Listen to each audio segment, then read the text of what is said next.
it was a KOA, and I think the KOA was the park and the marina.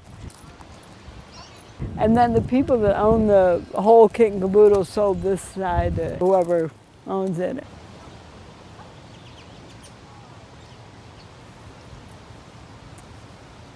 So now, of course, so Melanie is leaving, so then we'll have 1, 2, 3, 4, 5, 6 tiny houses. Yeah. Oh, 7, I forgot. I talked to another guy who's doing another bus that's planning on coming here, I think. He's doing it himself. Oh, okay. Oh, where'd you talk to him? He was walking around the houses. Oh, yeah. Well, and that's kind of the cool thing about having our row with the tiny houses. When people walk down and they see the tiny houses, they always want to be part of what we have going on. And so now Christina's not home, the lady that lives in this tiny house, but her deck actually folds up to the side of the house. When it's moved, the deck goes up. So it latches up? Right. So it's not like it's just up there, like it's secured in. Right. And she designed it so that if she wanted to drop that back wall and add on, like if she went stationary, which is pretty cool. Yeah, it's good to have that functionality and option on it. Yeah, hers is a 30-foot trailer, just if you're comparing. Eventually, they plan to make all of G Road tiny homes. So as tiny homes move in, they all park on G Road.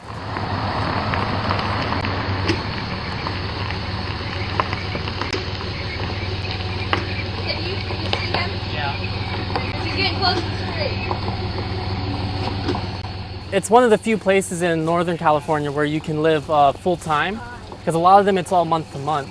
So it's one of the few that you can live permanently, basically, and that was kind of a selling point for us, because a lot of people are doing it like in backyards or in kind of like iffy situations, like legally. So we wanted to have like a secure place to stay. I think the big issue was most trailer parks, like RV parks, they have like a 30-day limit to actually stay there. And then a lot of mobile home places where you can live permanently.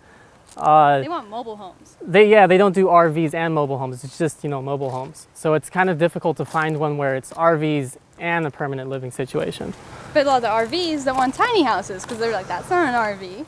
Yeah, So, that's true. yes, I don't know. probably. I guess. I mean, it's technically an RV because it's coded as an the RV. RVA sticker, and that's how we live here. It's coded as an RV, so we haven't received them yet, but we will be getting like plates, and then we'll be paying registration. It's completely coded as an RV, basically. So we know nothing of RVs. We've never lived in one. We've never stayed in one. It's super simple. Yeah, so we're connected with a 50 amp service. So you have 30 and then 50. So because we have a lot of large pull appliances, so we had to go with a 50 amp connection. And then we just have our water supply. This is for the garden. And then the sewage line is just temporarily kind of rigged there, but it's running in here.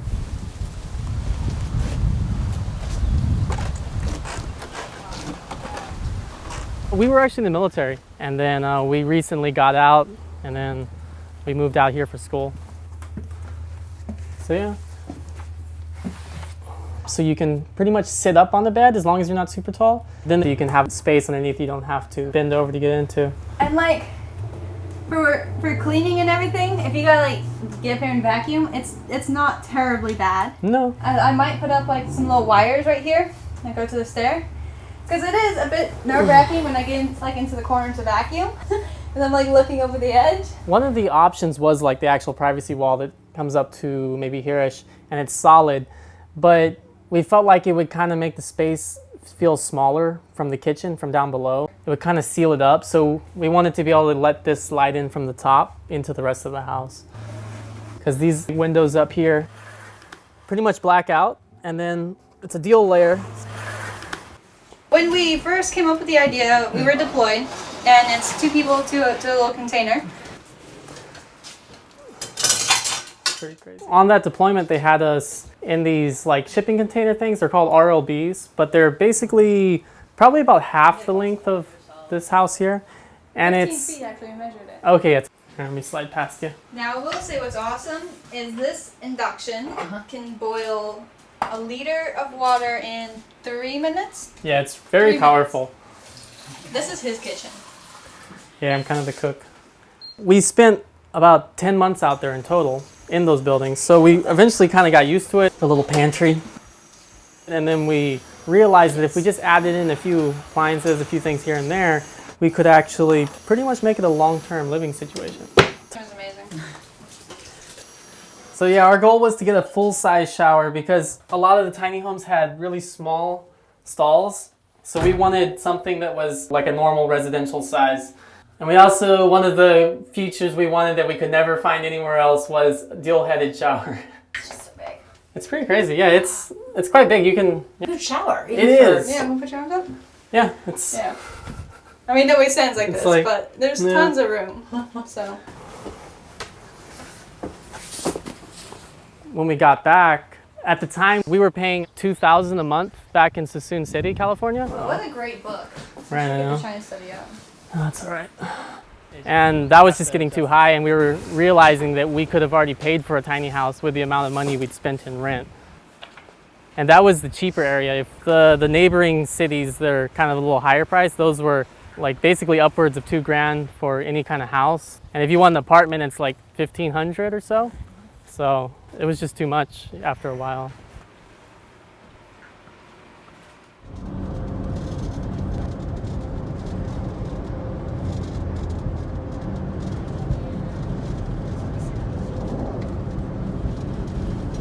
We came from North Carolina.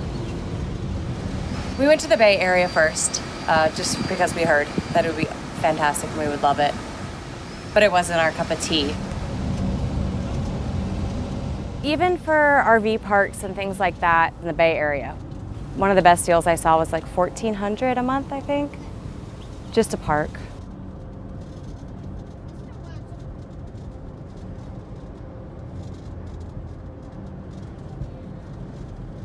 My partner, he is working in Sacramento, which is only about an hour drive from here. Not too bad, especially when we can live here and it's so gorgeous by the river.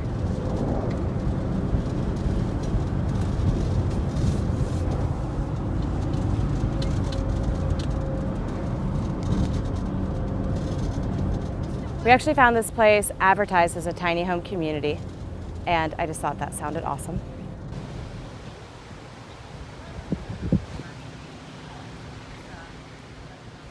So we came to check it out, and we were just planning to stay for maybe a couple weeks or a month, but we've been here a few months now, and I just love it. There are a few places, there are a bunch of communities online where people with the schoolies will talk to each other and help each other find places that will accept them or let them park. But it's a lot less here and way less in the Bay Area, which was our original plan. But it just wasn't for us. This kind of area is much better. It's a lot slower pace.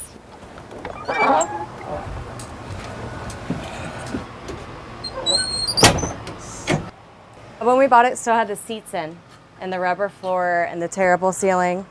So we took all that out, ripped out the old insulation, got down to the steel frame on the floor, and then we spray painted that to kind of cut back to make sure it wouldn't rust after we sanded it, filled in all the holes. It has insulation just like a house would.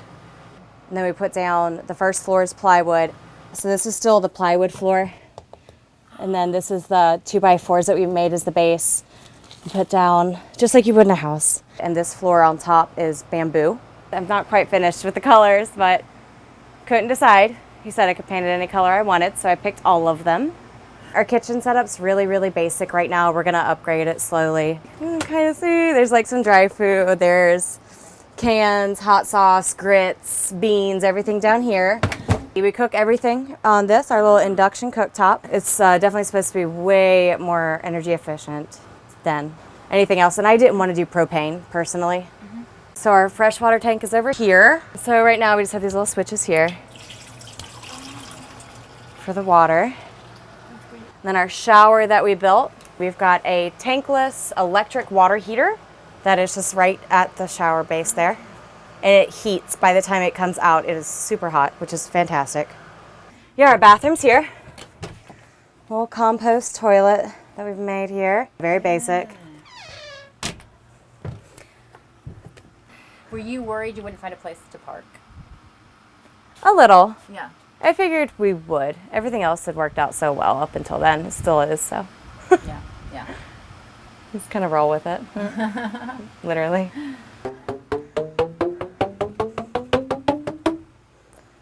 So, yeah, that's set up just like a piano would be. So just.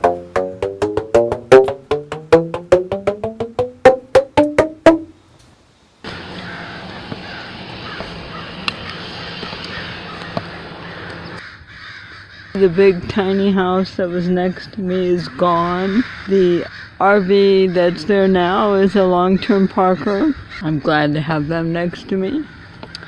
There are, I think, 65 long-term parkers here.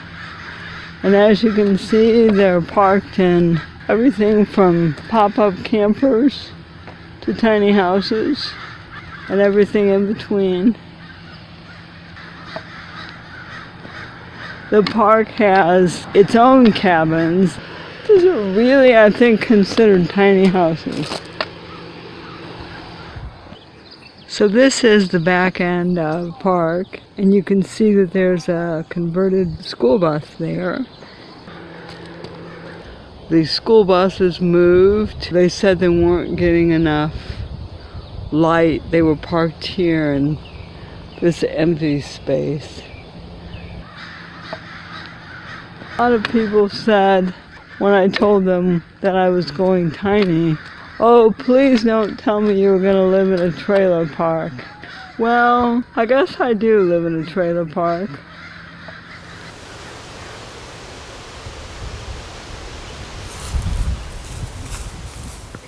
In choosing where to park my tiny house, when I thought about living on private property, the biggest drawback that I saw was that I wouldn't have other people taking care of the grounds surrounding my house.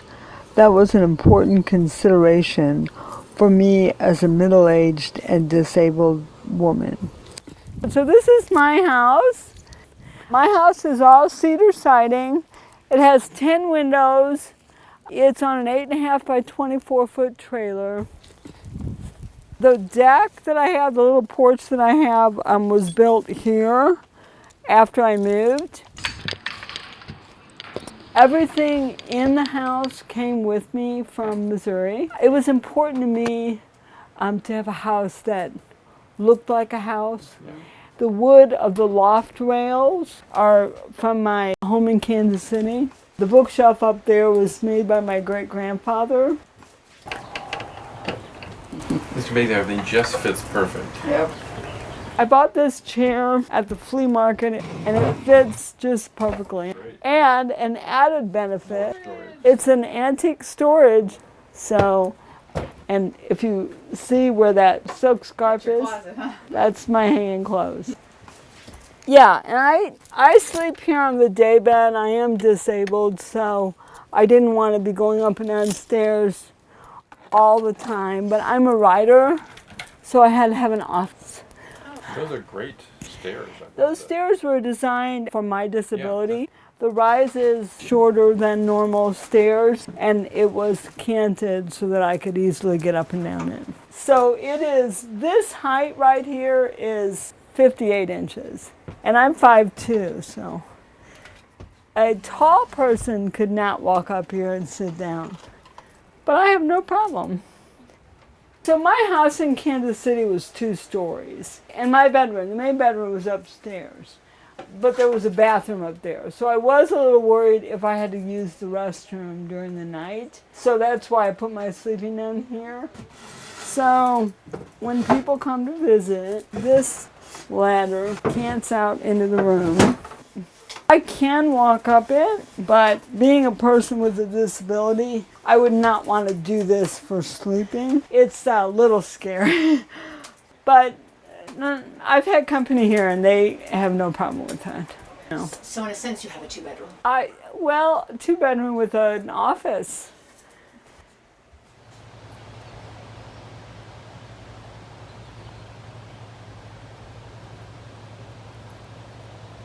I was 33 years in New Hampshire on a farm, 10 years on Maui because my husband wanted a change.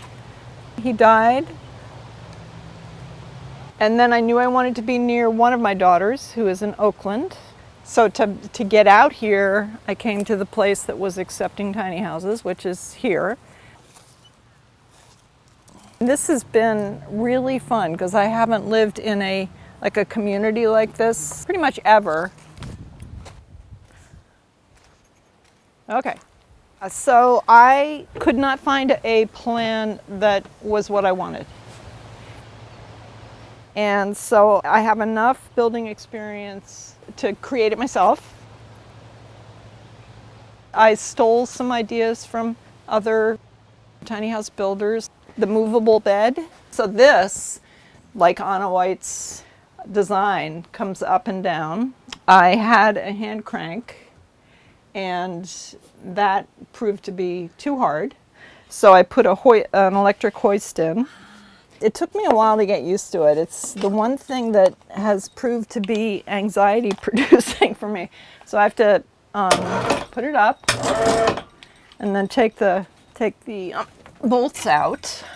So it rests on bolts. And then there is a bunk bed height. I have 2 daughters and they both have boyfriends. So we did have 5 of us in here. Yeah. So 2 slept up here and 2 slept up here and I slept down here.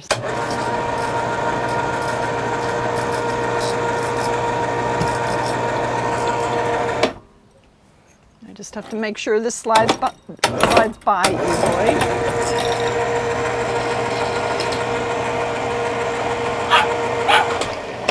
And then it rests on that. Then I have a step stool that I get into at night. So you sleep at that level? Yeah.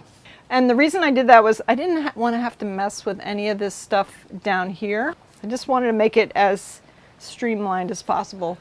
And this works. I put the dog up in the bed because he sleeps with me.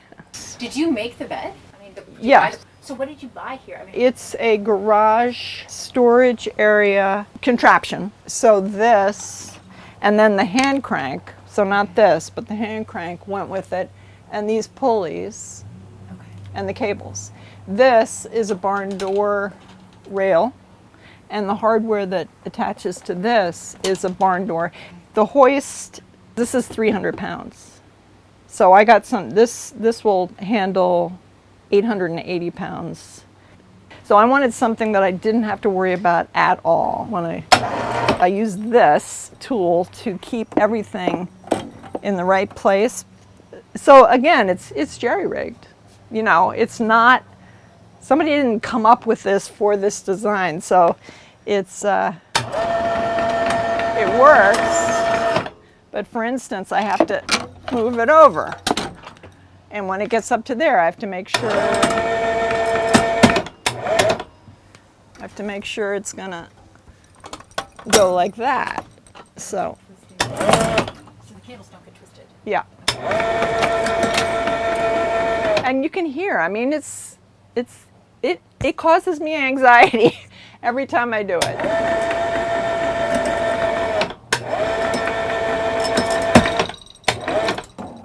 Did you have a plan, a design, a sketch? No. So you just said, well, we need a cable here, we need Yep. a pulley there. And Yep. The whole thing has been like that. It's like I couldn't find a plumber, so I've never done plumbing before. Electric I have done, but plumbing I've never done, so I figured it out. Mine is definitely the smallest of any of these. It's 20 feet long. This is the one thing that I'm sure other people are doing it, but I didn't see it on, so I keep various and sundry up there. My plastic bags, my sewing kit. There's, you know, I have some dry goods in there, things like that. Oh, that's great. This is like a 25-year-old set of cabinets. For this, I ended up cutting one that was that wide in half, tipping it upside down to make, this is where my clothes are. So all my clothes are in here. oh wow. kitchen cabinet? Yeah. I wanted a full-size refrigerator because I'm a vegetarian and I eat a lot of vegetables. That's great. Nature's Head, you'll probably seen a zillion of those. The composting? Yeah, composting toilet. Easy to do? Easy. Yeah. Yep. Yep. And then my shower is basically storage because I just use the shower there. Oh, because there's a shower here. Yeah, but when I move, I will be using that. Yeah. Oh, wow. Pulling in actually. Oh, this is a first. And yeah. above you, you just put in a second. Yeah, so this is the ladder. It goes up to 10 feet. And then when I have 2 sets of guests, I have a step ladder outside. Oh, right, because for the bunk bed. Right. I have propane heater and propane stove. I mean, I think the most complicated stuff was to plumb propane. It's pretty critical that you not have leaks.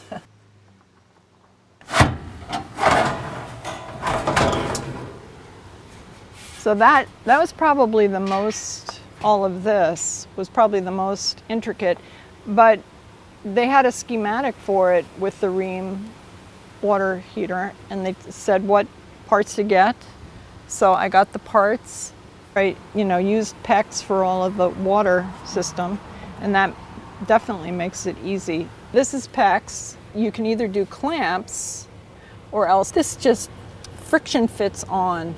And you can take this thing off if you need to with a tool. And it just is so much easier than obviously copper soldering or PVC. You end up having to use what I would consider toxic glue.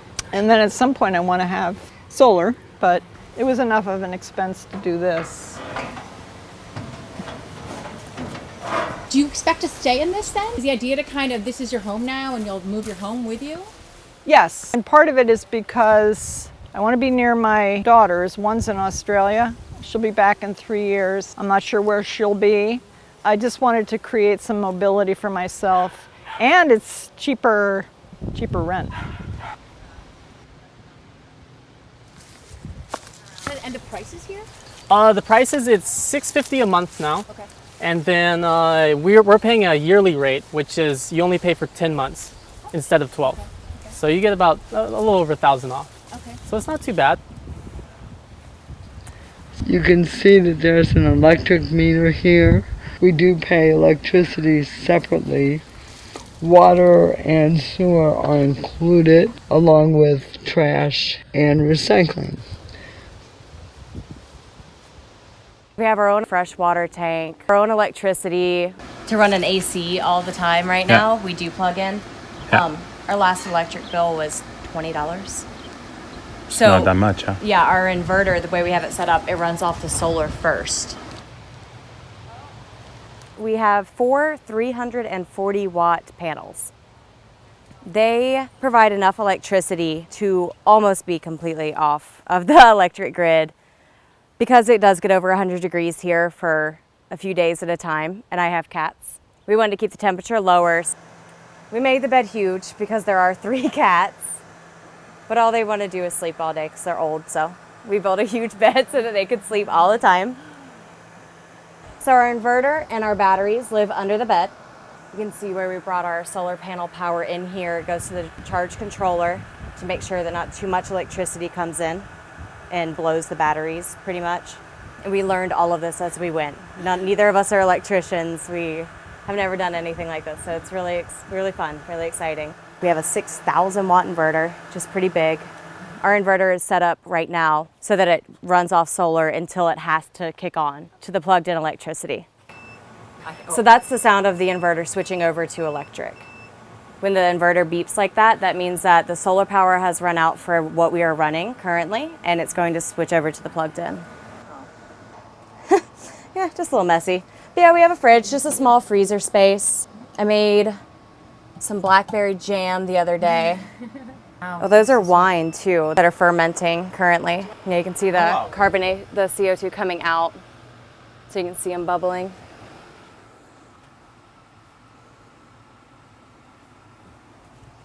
It's a lot slower out here, which I've enjoyed a lot. You actually get to slow down, and that was one of the hardest things, I think, switching from living in a home or an apartment to a tiny space. you have to let yourself slow down. Everything's going to take a little bit longer. Like, at least until you're used to it. Everything has to get put away right away, otherwise it turns crazy messy really quick. Anytime you cook, like everything has to just be perfect and put away. And you know, like when you live in a house, you have a big cabinet, you can kind of just put stuff randomly in there, but here everything has its place and it has to go back there every time. So you kind of have to slow down if you're not going to get frustrated. So just...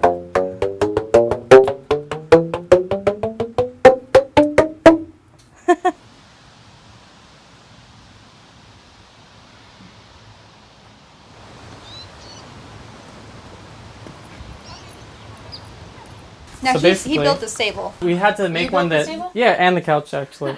So it lifts, so it comes towards you, and then it has these little pieces we designed that support the leaves when you open it, so it can expand. You can fit a little bit more stuff, and then we can use, can fit 4 people at the table. yeah, Is this your dining? kind of, area? yeah. It's like dining and then watching TV and doing homework. Yeah. So where would you put the other 2 people? Usually we put them at the end. We probably move the table out a little bit. Just on wheels? No, No, you have to just slide it. You'd have to. You'd probably have to. Right in your face. Yeah, there we go. So yeah. Yeah, we probably have to push it out a bit, and then we were thinking maybe getting a little chair, and so you can add a little collapsible one, so you could have a 4th person there. It's not too bad. That's true. You could even extend a little piece here and put 2 more chairs on that side or something. You could, yeah, you could. That is great. Now, how did you come up with the designing? I mean, you just She wanted to do a lift top, and then we wanted leaves, so it took a little bit, but we found a way to combine them put the best of both and to fit the mechanism together so it didn't interact with each other, which was a little bit difficult, but No compromise. yeah, it took a little bit designing. So the couch and the ottoman are actually storage as well. So if you take the cushions up, it's webbing, and then you can, in the end, we can put our longer term storage stuff in these. And it's the same for this couch. Yeah. They're really comfy cushions too. Awesome, thank you. Yeah, it's same thing. So it opens up, and then you can store stuff inside. And then the bottom as well, same thing. That's great. Yeah, that's our clothes We're right getting now. here. So I didn't know that there's going to be a center bar. So there's going to be a nice little pull out on this side, and then long hanging here, and then the regular hanging here. But I told them I'm not going under 30 inches of closet space because that's 15 inches each. And I was Yeah, we had like, to I cut need down more a than lot. that. So. How do you get into that loft over there? Well, There's going to be a ladder, just the fridge didn't quite fit. Oh, it's not so here yet. it's It was- supposed to roll out. Oh, we have the Bosch washer and dryer here, so they stack up, fit in the corner. it looks so like comfortable to me. Yeah, it's- Sometimes when people shove too much stuff in one space, Yeah. but everything feels so So natural. this is my only ugly space, and we're going to do You know, I've been living with my parents for a few years after college, and I just want to have my own space, but I also But travel it's a lot. really deep because And it's so all the way to to the minimize outside costs, wall. Sacramento is very So we're expensive, planning to and put some little a sliding tiny house doors, seems so like a great it's option really for a nice. single person. Yeah. But it's much harder to find somewhere to put it. And this place in particular is one of the biggest in Northern California. So they advertise it as, you know, a less than an hour commute to Sacramento, less than an hour commute to the Bay Area. But it's still pretty far when I'm used to living. I've been living in Sacramento most of my life, so it's still pretty far out of the way. So it's a process. I definitely encourage you to visit a lot of builders' sites. I picked the first builder I found. He failed to tell me that my tiny house would be his first full build. We both learned a lot. So this is the new one. I haven't been inside yet. Those windows where you can see it happen. I love the wood on the outside. It's the burnt wood, so that it's naturally weather resistant, waterproof, and all of that. Shushiban on the outside. That's of really the nice, house. yeah. That's something we really wanted to do, but that's a lot of money. All of the escape models I've seen have the really big windows. Yeah. Oh yeah, how do you, oh, here we go. Oh wow. We weren't big fans of a lot of exposed wood because we just felt like it kind of felt more like a cabin. So we wanted to try to get it more like a house feel. And that modern feel. Yeah. So Also with wood, not so much the treated ones like this, but you have to do the upkeep on it. It's not too bad. The only con that I've heard from every single neighbor on this row is there's no storage in here. that's But again, all places can do customizations. There's a lot of companies out there. There are. And that's the scary part. So I'd say do your research on the companies, because that seems to be the big part.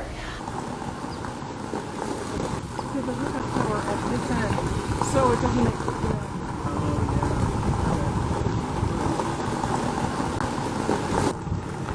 A lot of people were asking like why we didn't just get an RV instead, you know, and we're like, well, we like the actual, you know, home appliances. Like we wanted to kind of look more like a house.